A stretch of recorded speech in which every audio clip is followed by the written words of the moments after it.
todos e todas! Meu nome é Julie e vamos para mais uma aula de Educação Física para o 7º ano, com conteúdo de jogos. A gente sabe que os jogos eles têm algumas categorias. Eles têm os jogos populares, que são aqueles jogos que normalmente nosso pai conta pra gente e a gente aprende. Chega na rua, nossos colegas também conhecem de um outro jeito e a gente conversa, muda as regras, ou seja, essas regras são bem flexíveis e a gente vai passando para um e para outro. Os nomes às vezes até mudam. Então, essas são algumas características dos jogos populares. Um exemplo é o pega-pegou, ou pega-pega, o jogo de queimado, que pode ser chamado também baleado, e o esconde-esconde. É um outro jogo popular. Temos também os jogos esportivos, que são jogos que têm fundamentos de esporte, de algum esporte, tá bom? Esses jogos, por exemplo, o vôlei-sol, é uma brincadeira, é um jogo que tem o fundamento de passar a bola sobre a rede do vôlei. Então, o objetivo é passar a bola e não deixar a bola cair, porque senão é ponto, igual ao vôlei, mas não é um esporte, lembra? É um jogo esportivo, tem o fundamento do esporte vôlei. Um outro exemplo é o chute ao alvo, chute ao gol, que tem o fundamento do esporte futebol. Então, o objetivo é você lançar a bola com seu pé até o alvo e acertando vai valer um ponto. Mais uma vez, um jogo que tem a sua característica, ao seu fundamento de esporte. Por último, a gente tem aquele jogo bobinho. Todo mundo conhece. A gente pega a bola e lança um para o outro e o outro tem que tentar pegar aquela bola.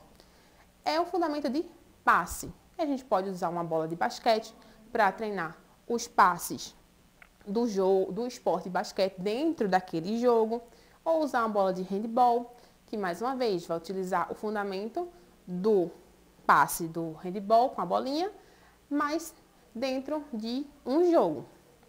E por último a gente tem os jogos de salão, que são jogos que realizamos normalmente em ambientes fechados, sentadinhos, ou com tabuleiro, usando cartas, ou até mesmo mesa, que tem aqueles futebol de botão, pebolim.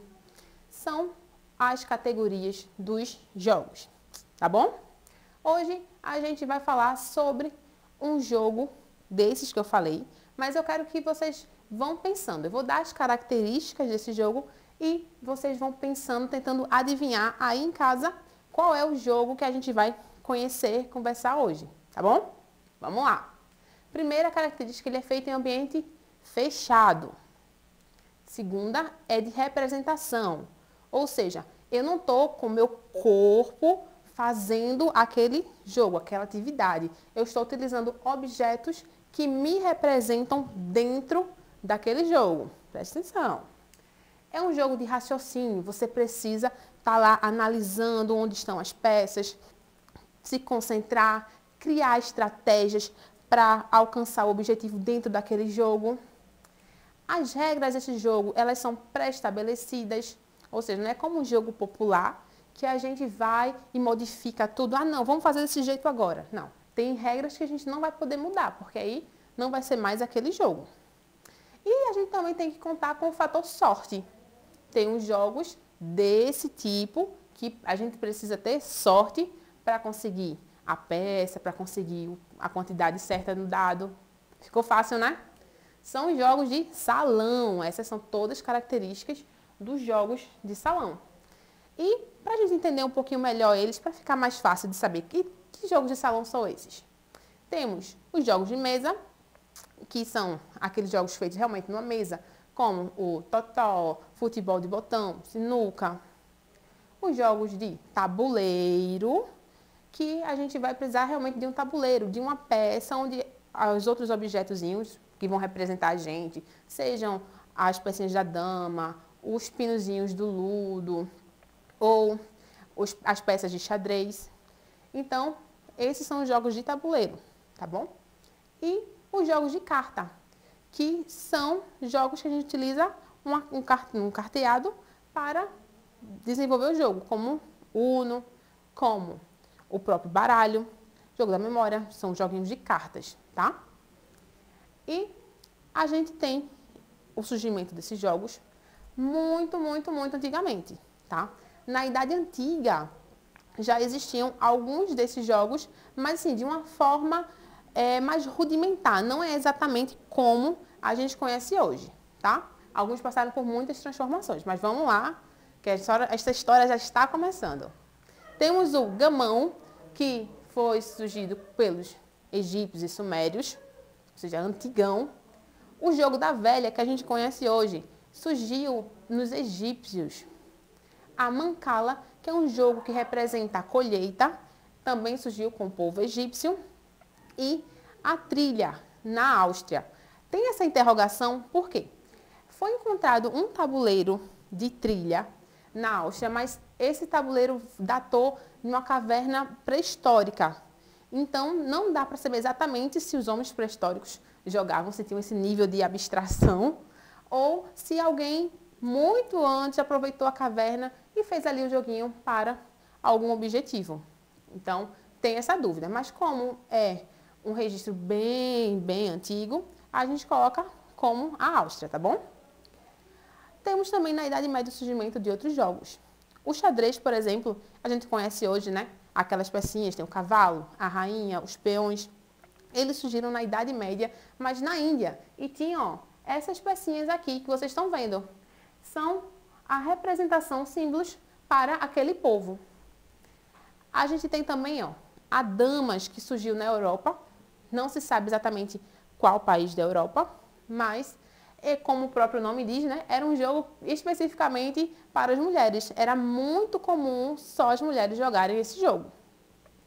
Temos também mais um jogo vindo da Índia, chamado o Ludo, que tem várias formas hoje em dia, mas a mais comum é esse tabuleiro, onde as peças elas vão caminhando ao redor dele até chegarem ao centro.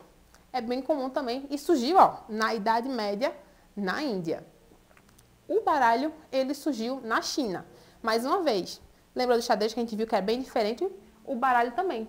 As cartas, elas tinham símbolos diferentes para o povo chinês. Então, elas sofreram modificações com o tempo. Elas foram tendo uma troca cultural. Por exemplo, a gente viu que o xadrez ele surgiu na Índia, mas hoje em dia o xadrez está diferente. O baralho a gente viu que surgiu na China, mas um baralho bem diferente do que a gente tem agora.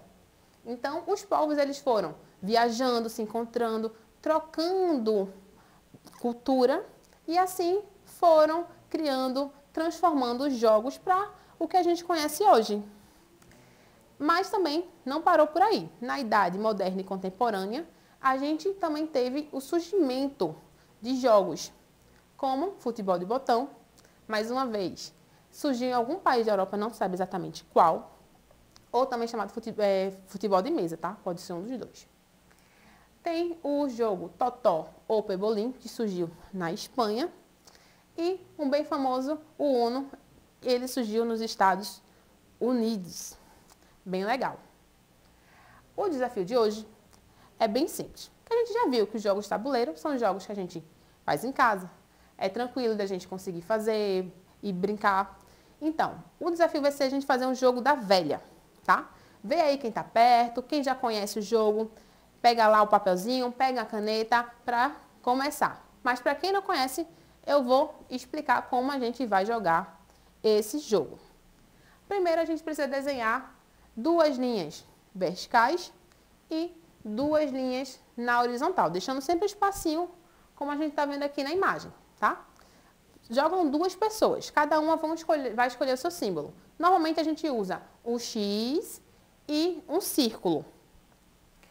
Escolhidos os símbolos de que cada um vão jogar, vai decidir quem começa.